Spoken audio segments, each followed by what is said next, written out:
बुद्धी विरुद्ध निरर्थक वैर, उगाच शत्रुत्व ओढवून घेऊ नये। नमस्कार, तुमच्याकडे सामर्थ्य आहे, बुद्धी आहे आणि अधिकार आहे, याचा अर्थ तुम्ही कोणालाही आव्हान देऊ शकता का? आपण अनेकदा पाहतो, लोक त्यांच्या शक्तीच्या आणि ज्ञानाच्या जोरावर विनाकारण इतरांशी वैर पत्करतात।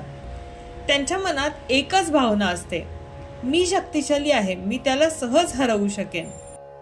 पण बुद्धिमान आणि शहाणा माणूस नेमका काय विचार करतो? आज आपण एक सुभाषित पाहूयात, जे सांगते की शक्ती असूनही शांत राहणे हेच खरे बुद्धीचे लक्षण आहे। बलोपपन्नो अपि हि बुद्धिमान नरः परम नयेन्न स्वयमेव वैरिताम भीषजम अस्तिति विचिन्त्य भक्षयेत अकारणात को हि विचक्षणो विषम।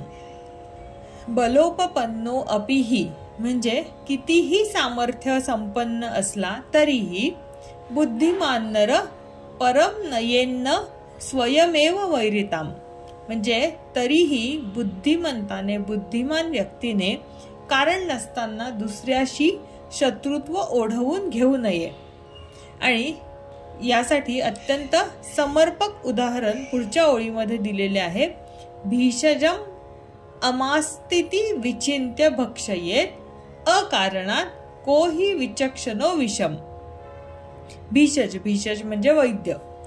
आपल्याला बरे करायला जवळपास वैद्य आहे असा विचार करून कुणी शहाण्या माणसाने विष प्राशन करणे योग्य ठरेल का? तुमच्याकडे बल आहे म्हणजे तुम्ही भांडण किंवा लढाई जिंकू शकता, तेवढी शक्ती तुमच्याकडे आहे। पण बुद्धिमान माणूस विचार करतो की या भांडणामुळे होणारे नुकसान आणि त्यातून मिळणारा लाभ नक्की काय आहे। बुद्धिमान माणूस नेहमी अनावश्यक संघर्ष टाळतो, कारण तो जाणतो की वैर एकदा सुरू झाले की ते ऊर्जा, वेळ आणि शांतता नष्ट करते। आणि यासाठी उदाहरण दिले आहे वैद्याचे उदाहरण दिलेले आहे की भीषजम अमास्तिति विचिन्त्य भक्षयेत म्हणजे माझा वैद्य भीषज माझ्या जवळ आहे म्हणून मी विनाकारण विष खाईन असे कोणता विचक्षण म्हणजे शहाणा माणूस, असे कोणता शहाणा माणूस करेल? आता इथे वैद्य म्हणजे आपल्याकडे असलेले बळ, पैसा किंवा समस्या सोडवण्यासाठीची क्षमता हा अर्थ अभिप्रेत आहे। आणि विष म्हणजे निरर्थक वैर किंवा अनावश्यक भांडण। शक्ती असेल तरी सुद्धा कोणीही निरर्थक वैर ओढवून घेत नाही असा अर्थ इथे सुभाषितकाराला अभिप्रेत आहे। तुम्हीही स्वतःला विचारले पाहिजे की एखाद्या प्रसंगामध्ये मी हे वैर का वाढवत आहे? जर तुम्हाला माहित आहे की वादामुळे मानसिक शांती आणि वेळेचे नुकसान होणार आहे, म्हणजे जणू विषच प्राशन करणार आहात, तर तुम्ही ते का करता? बुद्धिमान माणूस उपचार उपलब्ध असतानाही कधीही स्वतःहून आजार ओढवून घेत नाही।